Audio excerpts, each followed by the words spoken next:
Welcome to etbfsi.com. You're watching FinTech Diary.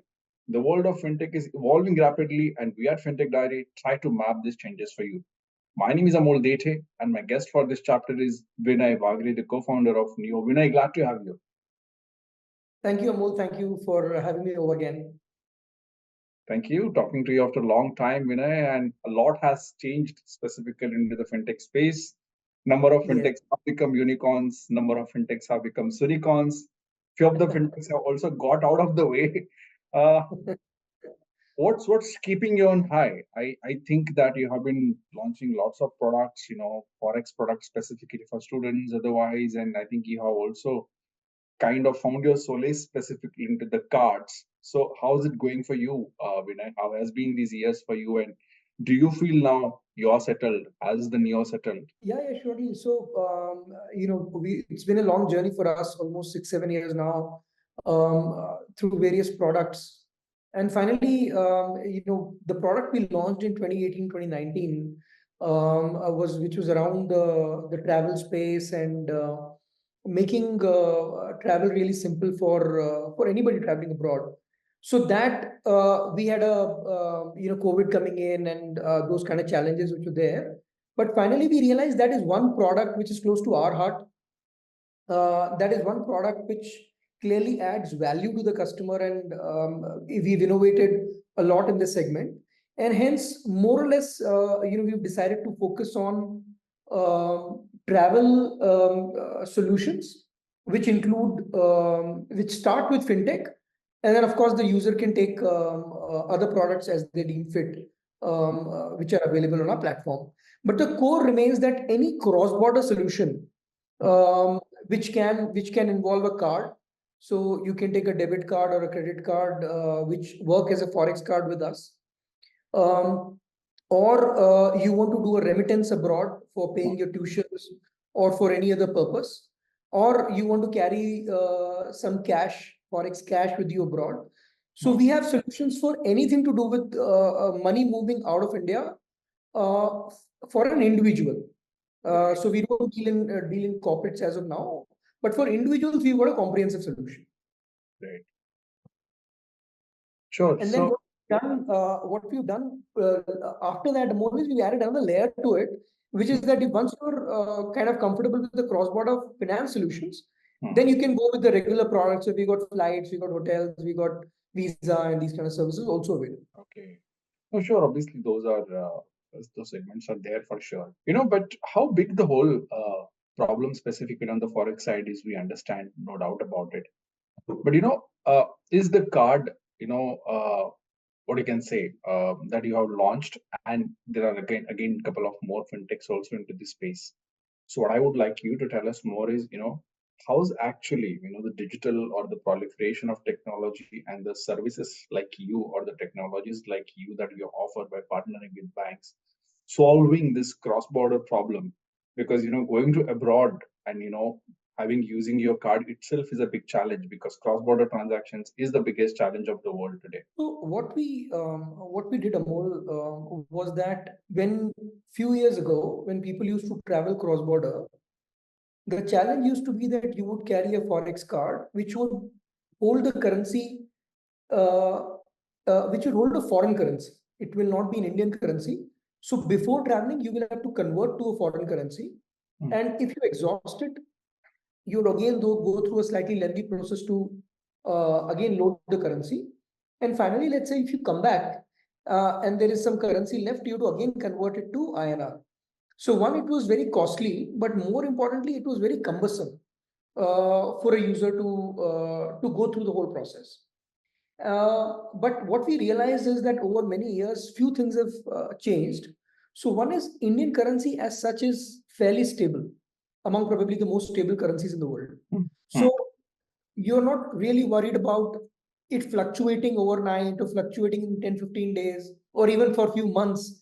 So what we said that, why do you need to carry currency in foreign form, in a different from INR?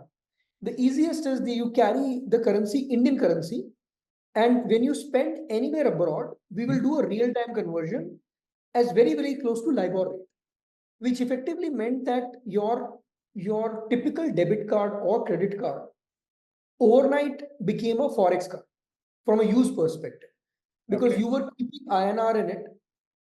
You would load it through IMPS, NEFT, UPI, whatever form factor you want. You would go use the card abroad as if you are using the local card. So if you are in Paris, you can go and withdraw from ATM. You can go and purchase in any restaurant. You can tap and pay just as if you are doing in India. Right. Practically everything except the UPI. Even UPI is available in few places now. So you Right. use it exactly the way you are using it in India. Don't worry about anything, and whatever is the currency rate on that particular date, almost the same rate, like 5 paisa here and there, gets charged to you.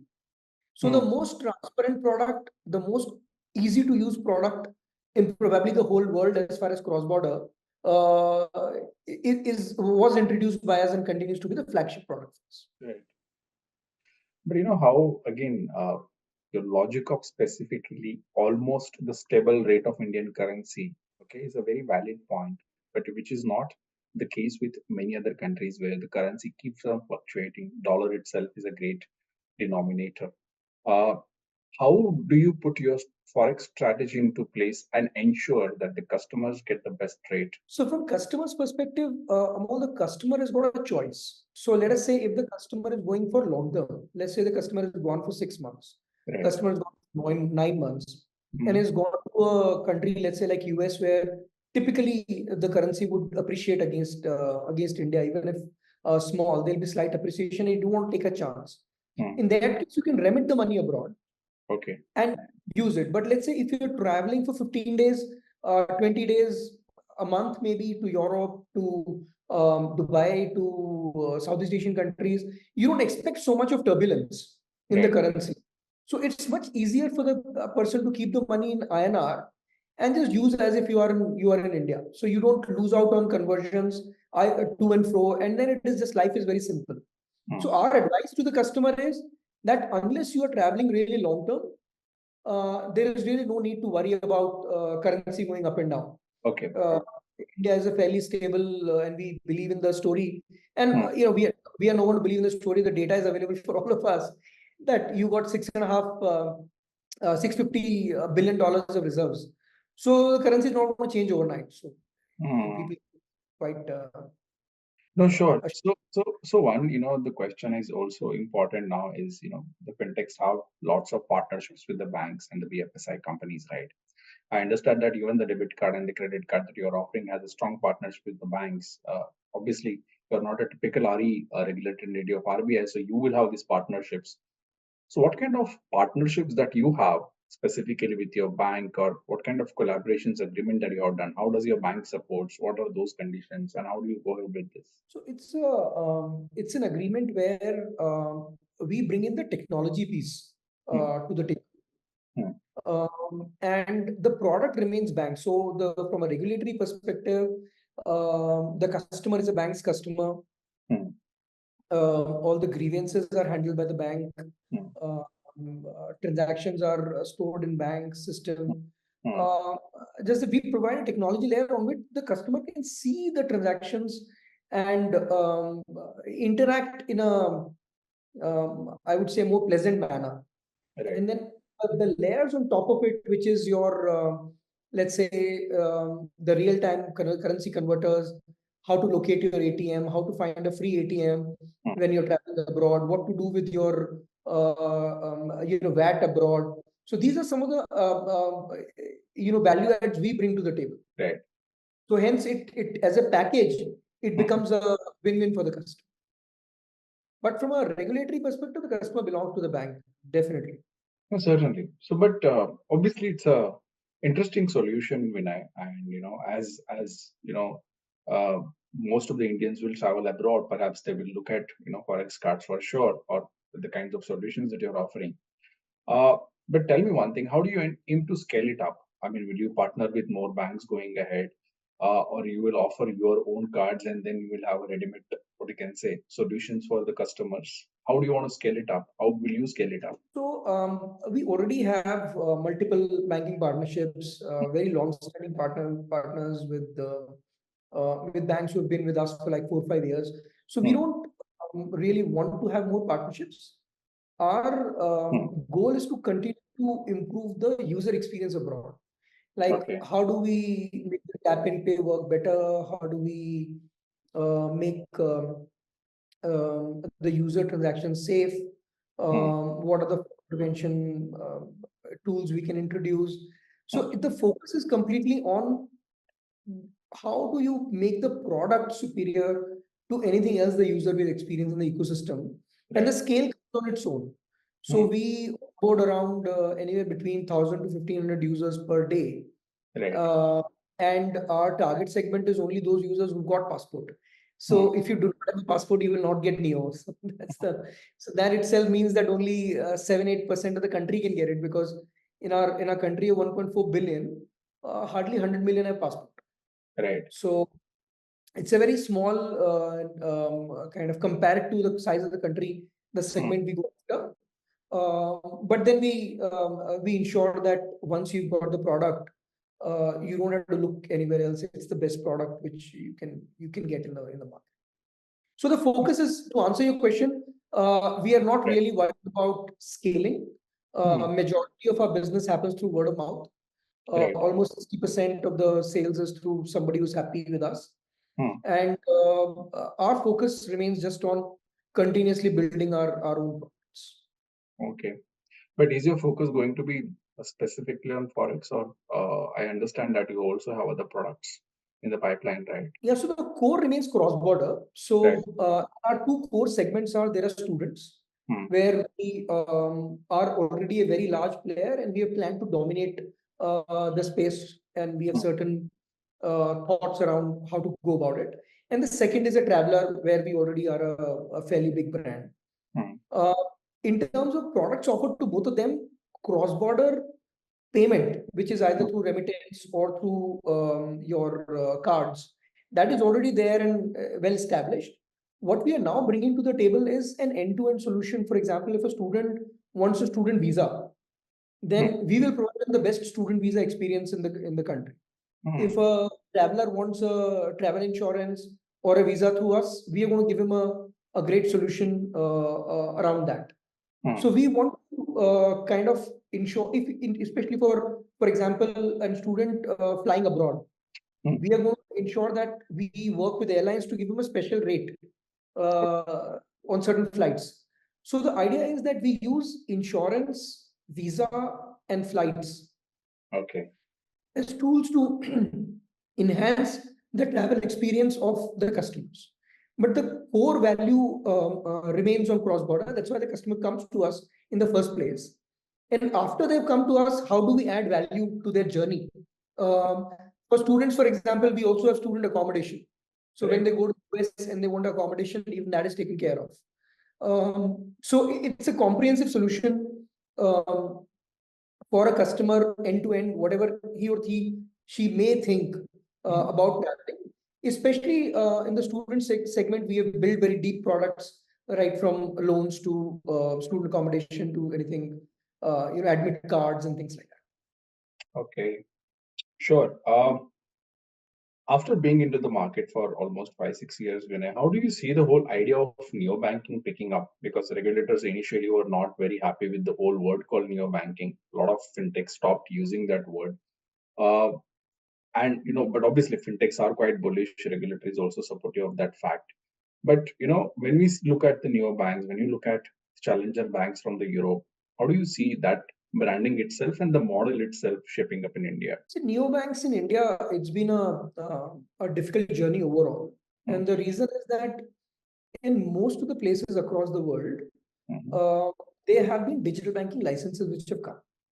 So whether you take Brazil, where Nubank is a major force to reckon with, or you go to US with Chime and Dave and these banks, go to UK with a host of banks, Revolut being the largest, or you go to Europe, where they were very fairly easy e-money license, or even closer home, Singapore, Hong Kong, Thailand, Philippines. You got digital bank license, Malaysia. So you got digital bank license available there, which kind of aids the challenger banks to grow and because they're regulated, they can build their own product. They don't want to depend on legacy banks. In India, for various reasons, that has not happened. And hence, anybody wanting to build an experience has to build on top of legacy banks. So you cannot be full-fledged neobanks the way you are abroad. You are better off being a partner, like especially a technology and a co-branding partner with certain banks and build niche products. So I think for India to have a scaled neobank like Revolut or Monzo or New Bank, license category will have to be there have to be licenses. Right. Otherwise, people will have to find a niche. For example, we do cross border. It's a very small niche, and we work with the partner banks and go take it from there. But is it again? The question is in two part. Vinay, one is it a profitable proportion for you? And do you also think that if a lot more players comes into this picture, because ultimately the number of passports are less, the number of travelers are limited. So do you think this is going to be a proportion, profitable, sustainable proportion for the fintechs? Yeah, for us, it is definitely a viable product.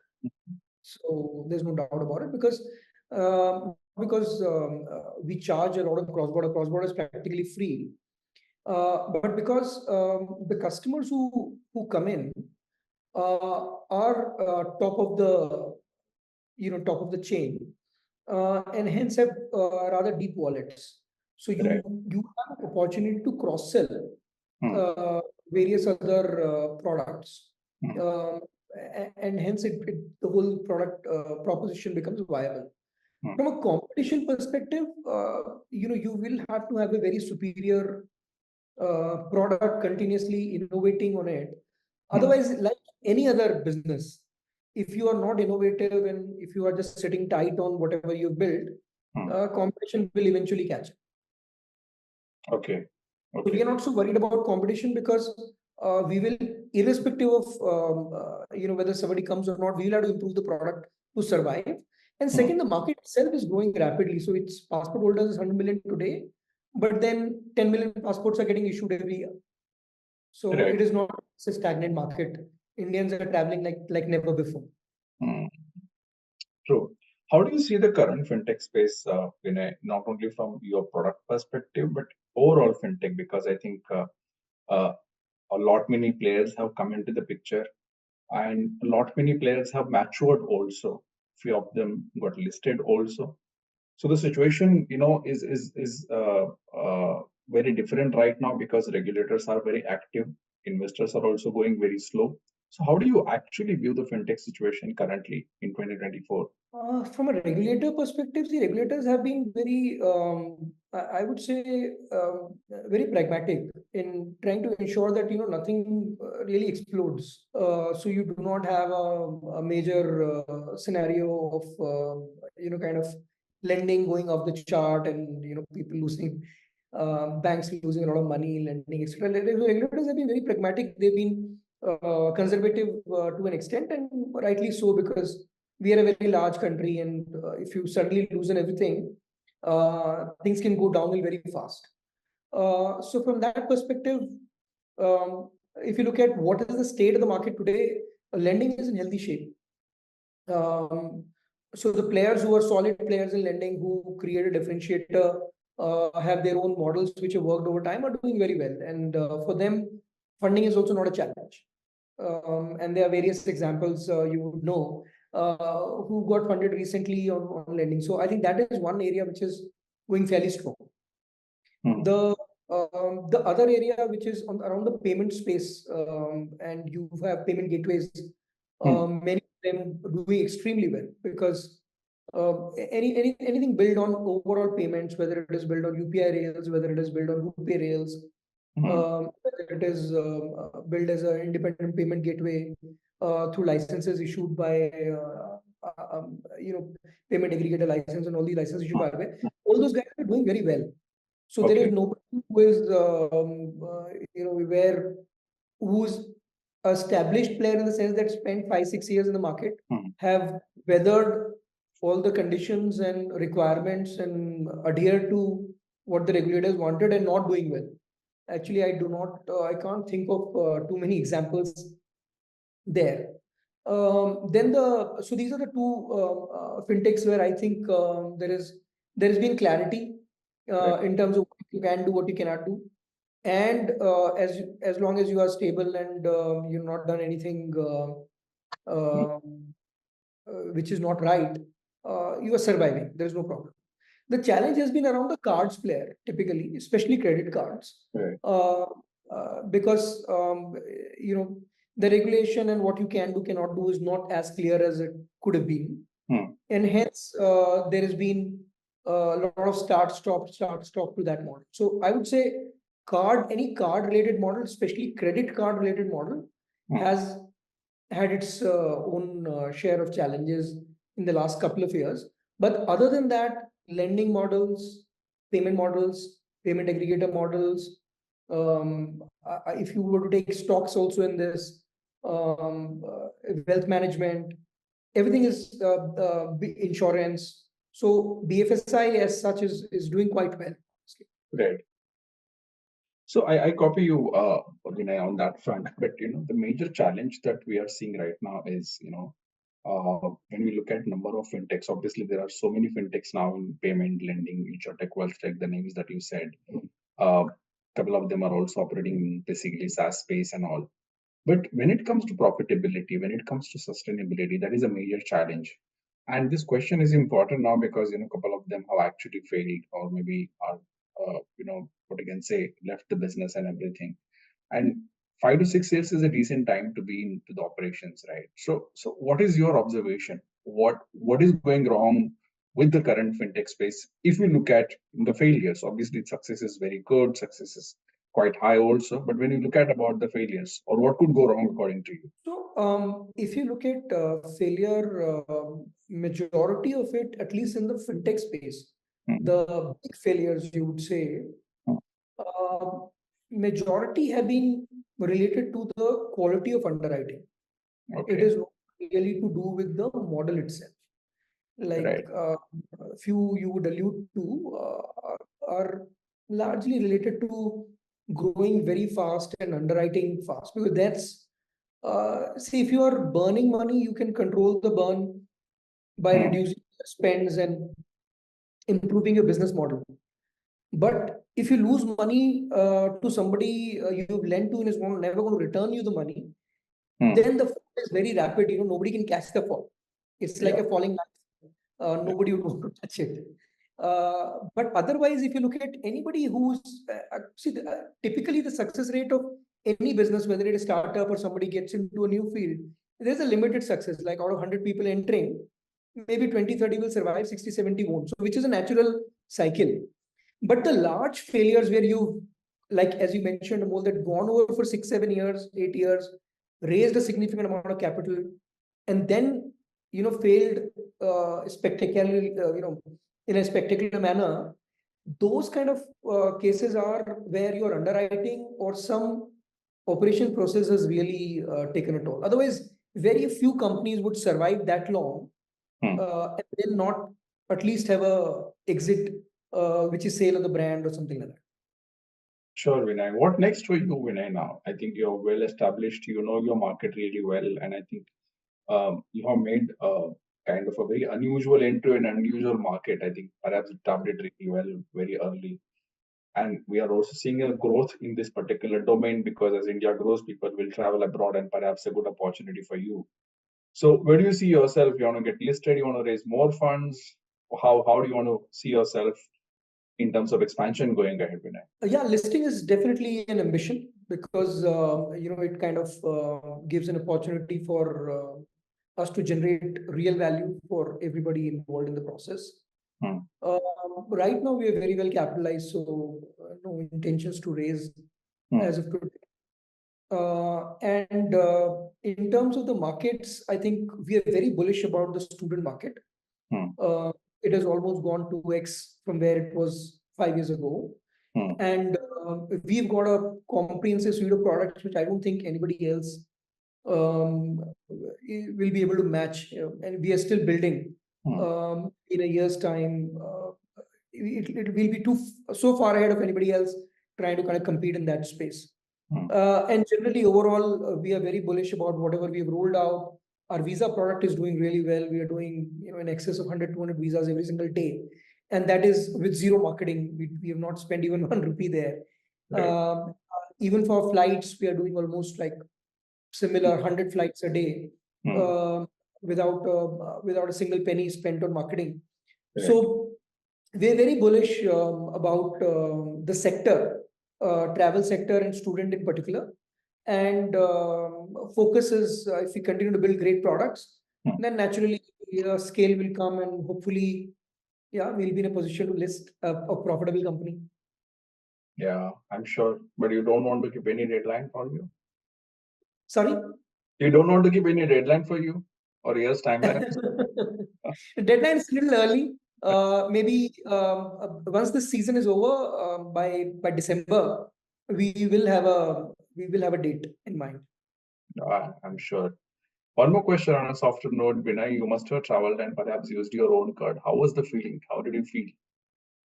Oh, it's brilliant. So actually, I was abroad as as early as my last week. So I was there for around 15, 20 days. And these days I just carry, just like this. So there's my mobile and then the card, and I don't carry anything else. And it's like a test that, what happens if it doesn't work.